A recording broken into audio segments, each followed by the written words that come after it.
इस देश में सबसे बड़ी समस्या ये है कि हर किसी के पास दो अलग अलग किस्म के मानदंड हैं, दो अलग अलग किस्म के नपने हैं।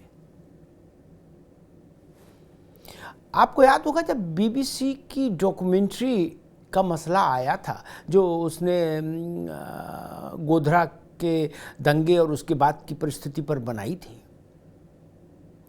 तो उस डॉक्यूमेंट्री को प्रतिबंधित किया गया शासन के द्वारा कई जगहों पर, तो उसकी स्क्रीनिंग पर रोक लगी।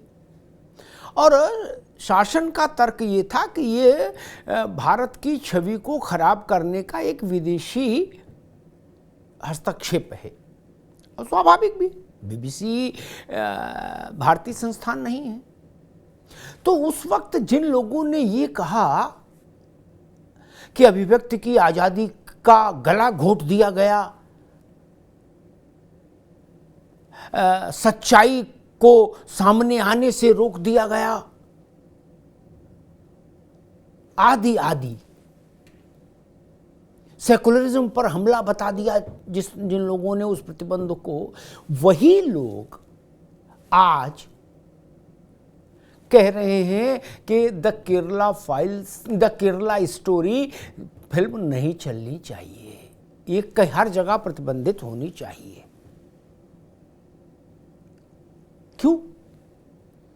ममता जी को बीबीसी की डॉक्यूमेंट्री के पर प्रतिबंध नामंजूर था,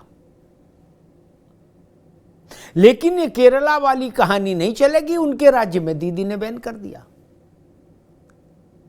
अभिव्यक्ति की आजादी के एक दूसरे अलंबतदार तमिलनाडु में स्टैलिन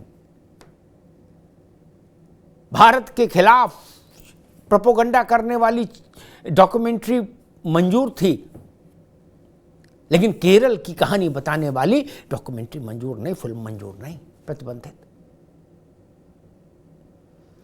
उत्तर प्रदेश और मध्य प्रदेश दो ऐसे राज्य हैं, भाजपा शासित राज्य, जहां की सरकारों ने फैसला किया कि हम इस फिल्म को कर मुक्त करके जनता के लिए रखेंगे, टैक्स फ्री करेंगे। अब केरला की कहानी क्या है वो विषय पीछे छूट गया और रस्सा कसी हो रही है, तेरी स्टोरी मेरी स्टोरी। केरला की स्टोरी तो पीछे चली गई। जो भाजपा शासित राज्य हैं उनका एक स्वर है, जो गैर भाजपा शासित राज्य हैं उनका दूसरा स्वर है। कांग्रेस मांग कर रही है कि इसको बंद करिए, इस केरल वाली स्टोरी के फिल्म को। उसके निर्माता निर्देशक सुप्रीम कोर्ट की शरण में है, और ये वही कांग्रेस है जो सड़कों पर उतर आई थी कि बीबीसी की डॉक्यूमेंट्री जरूर देखेंगे, उसको देखे बिना पानी भी नहीं पिएंगे।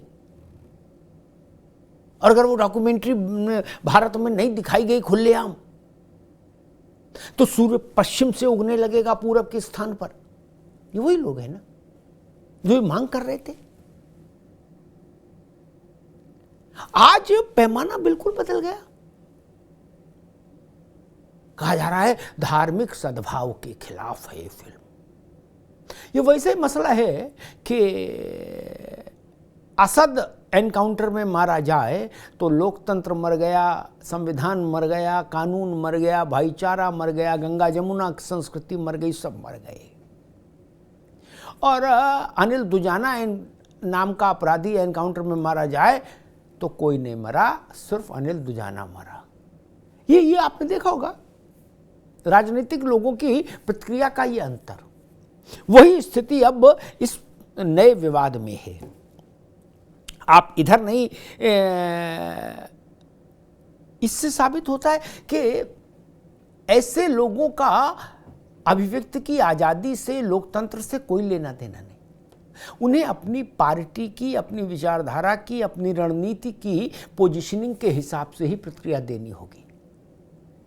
कश्मीर फाइल्स आई थी तो भी गैर भाजपा दलों को बहुत तकलीफ थी उससे। क्यों भाई? और केरला के मसले में ममता जी को क्या समस्या है?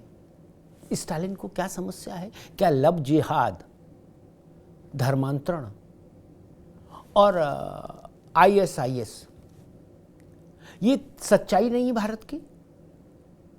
क्या लब जिहाद नहीं हो रहा? क्या धर्मांतरण की कोशिश नहीं होती लगातार? क्या इन दोनों के तार आतंकवादियों से नहीं जुड़ते? लेकिन आप सच्चाई देखना नहीं चाहते। आप वही देखना पसंद करते हैं जो आपके राजनीतिक हितों को आगे बढ़ाए या सुरक्षित रखे। तो केरल की कहानी ने भारत के राजनीतिक तंत्र को एक बार फिर बेनकाब कर दिया है।